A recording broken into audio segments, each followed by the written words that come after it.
Wagner का जोश बहुत हाई था। वो मॉस्को पर कब्जा करना चाहते थे। आखिर वैगनर की इतनी हिम्मत कैसे हुई? क्या उसके पीछे कोई ऐसी ताकत, बड़ी साजिश रच रही है जिसके टारगेट पर व्लादिमीर पुतिन है? इस बात का जवाब पुतिन भी जानना चाहते हैं।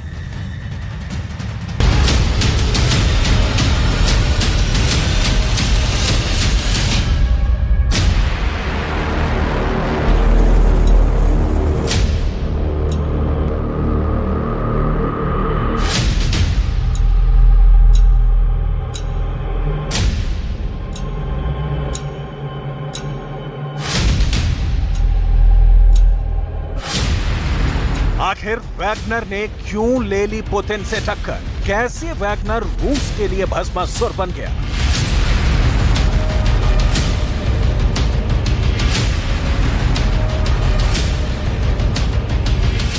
चौबीस जून 2023 ये ऐसी तारीख है जब रूस ही नहीं, पूरी दुनिया को इस खबर ने चौंका कर रख दिया कि पुतिन का खासम खास वैगनर चीफ अब मॉस्को पर अटैक करने जा रहा है। वैगनर के इस आत्मविश्वास के पीछे कौन कहा जाएगा? क्या वैगनर पर पुतिन के सबसे बड़े दुश्मन ज़ेलेंस्की ने जादू कर दिया? क्या वैगनर को पुतिन के सबसे बड़े प्रतिद्वंदी बाइडेन ने बहका दिया? क्या वैगनर ने पुतिन के लिए सबसे बड़ा खतरा माने जाने वाले नाटो से हाथ मिला लिया?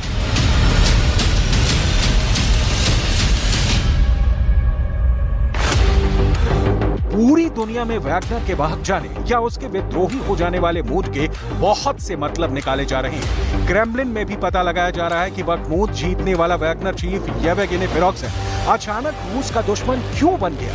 आखिर सच क्या है? कैसे वैगनर के लड़ाकों में इतनी ताकत आ गई? कैसे उसकी लीडरशिप अपने देश के खिलाफ खड़ी हो गई?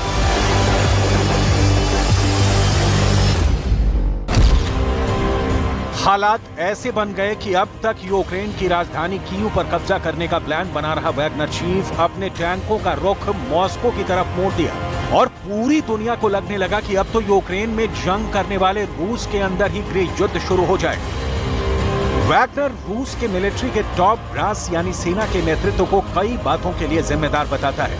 वैगनर पर हमले का गुनहगार बताता है, लेकिन अपने देश के खिलाफ विद्रोह करने के पीछे कुछ और वजह है जिसको एक मिलिट्री माइंड से ही समझा जा सकता है। यहाँ जज्बातों और राष्ट्रवाद जैसी कोई चीज मायने नहीं रखती, सिर्फ ताकत और बदले का इरादा समझा जा सकता है। रूस जैसे देश और उसकी फौज से टक्कर लेने वाला उतना ही शक्तिशाली होना चाहिए।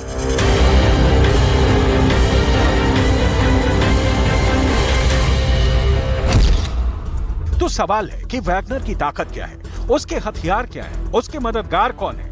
वैगनर के इरादों का पूरा बैकअप और उसकी साजिश समझने की जरूरत है। रूस के रोस्तोव में वैगनर चीफ अपनी फौज लेकर घुसा तो उसके पास ऐसे ऐसे हथियार थे जो पुतिन के खिलाफ रूस में ही युद्ध करने की तैयारी बता रहे थे। लेकिन हथियारों से पहले वैगनर की सेना या मिलिशिया वाली ताकत देखिए और समझिए कि पुतिन के खिलाफ इतनी बड़ी बगावत करने वाले को हिम्मत कहां से आई।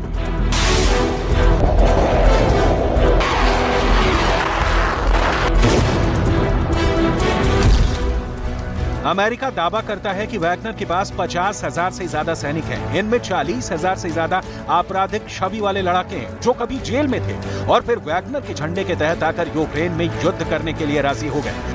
अमेरिका से आई कई रिपोर्ट बताती हैं कि वैगनर के इस फोर्स में से 10,000 सैनिक यूक्रेन में मारे जा चुके हैं, जबकि 20,000 घायल हैं। यानी अब बचे हुए 20 से 25,000 सैनिक जिनको मॉस्को पर चढ़ाई करने का ऑर्डर येवगेनी प्रिगोजिन से मिला और वो क्रेमलिन की तरफ कूच करने लगे।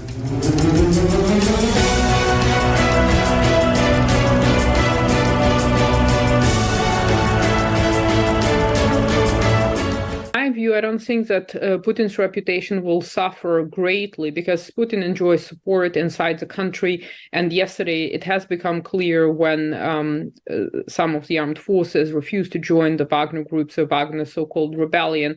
And I think in terms of resolving the situation, it didn't come to a big bloodshed. So Putin knew exactly which buttons to push, and he managed to sort the situation behind the scenes and let everything blow over.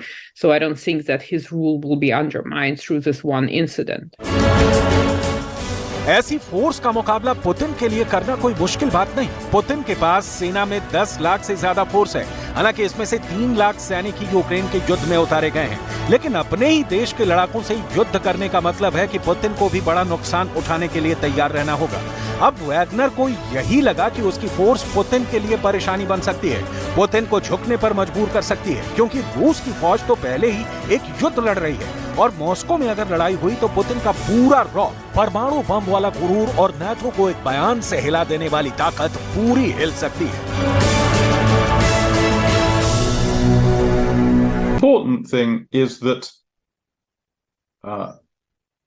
the failures of Russia's war in Ukraine are reverberating increasingly within Russia itself and beginning to create instability and uncertainty and division at home.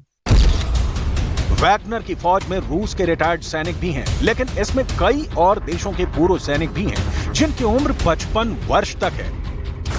ये सब एक killing machine की तरह है जो Wagner के एक order पर खून बहाने के लिए तैयार हो जाते हैं। मुमकिन है कि इनमें कई बहुत अच्छे लड़ाके ना हो या उनको वैसी ट्रेनिंग ना मिली हो जैसे रूस के सैनिकों के पास है, लेकिन उन्होंने वैगनर चीफ येवगेनी प्रिगोजिन के आदेश पर बखमूत जैसा मोर्चा अपने दम पर जीत कर दिखाया है। वहां वैगनर के कई लड़ाके मारे गए, लेकिन वैगनर ने बखमूत पर 90% तक कब्जा कर लिया था और यूक्रेन की फौज को वहां बहुत बुरी हार का सामना करना पड़ा है। Думаю, що на бойові дії це вплине, тому що ми знаємо, що, наприклад, Бахмутський напрямок в більшості тримали саме вагнерівці, і вони були такими небезпечними для наших військ. Можливо, зараз якісь сили Вагнеру відкинуться, і там буде просто звичайна армія РФ. А вони, як ми знаємо, не такі холоднокровні, їх можливо легше розбити. बखमूत की जंग पूरे यूक्रेन का सबसे खतरनाक युद्ध बताया जाता है, जहां आज भी मौत मंडरा रही है, आज भी जाने जा रही हैं और पूरा शहर अब लाशों वाला खंडहर बन चुका है। सवाल है कि वैगनर के पास कौन कौन से हथियार हैं, जिसकी वजह से इस मिलिशिया के पास ऐसी ताकत आ गई। दिन की फौज से युद्ध को वैगनर चीफ तैयार हो गया।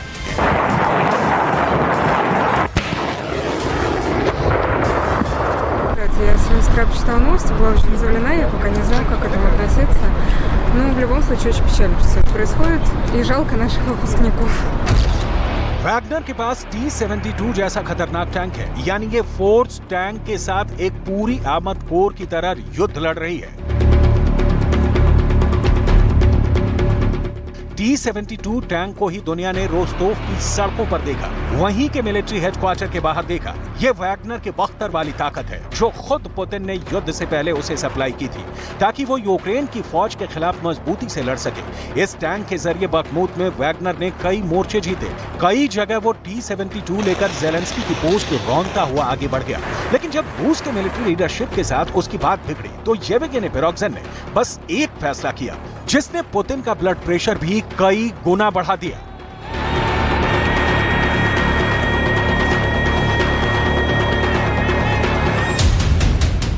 वैगनर ने T-72 की गन कीव से हटाकर मॉस्को की तरफ मोड़ दी और पुतिन को खुलेआम चैलेंज किया कि अब मॉस्को फतह करना उसका लक्ष्य है। हालांकि T-72 ही नहीं, वैगनर को सोवियत दौर के कई और पुराने हथियार भी दिए गए, जैसे कि T-62 टैंक और बख्तरबंद गाड़ियां, जिसमें उसकी सेना महफूज रहकर फ्रंट की तरफ कूच करती रही है। वैगनर की फोर्स को कम वक्त में ट्रेनिंग भी ऐसी मिली जिसमें वो टैंक चलाने के साथ एंटी टैंक माइन बिछाना भी जानती है। वैगनर इसलिए भी घातक बन गया क्योंकि उसके पास ऐसे हथियार रहे जो दुश्मन की वायुसेना को भी मार गिरा सकते हैं।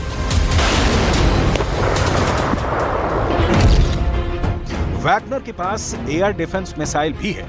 उसके पास SA-22 पंसीर जैसे एयर डिफेंस सिस्टम है जो दुश्मन के नीचे उड़ने वाले विमानों और हेलीकॉप्टर्स को टारगेट कर सकते हैं। ये ऐसे हथियार हैं जो कई जगह रूस की फोर्स को भी नहीं दिए गए क्योंकि वैगनर को इनकी जरूरत पहले पड़ी।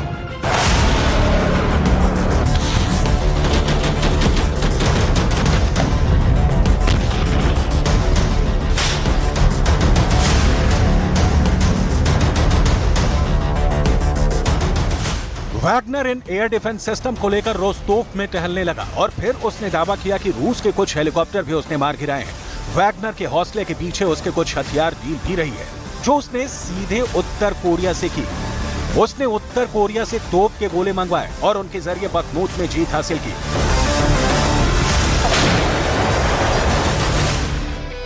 वैगनर को शिकायत रही है कि रूस की फौज से उसे हथियार कम मिलने लगे थे। यही वजह है कि उसने सीधे उत्तर कोरिया से हथियारों का सौदा किया।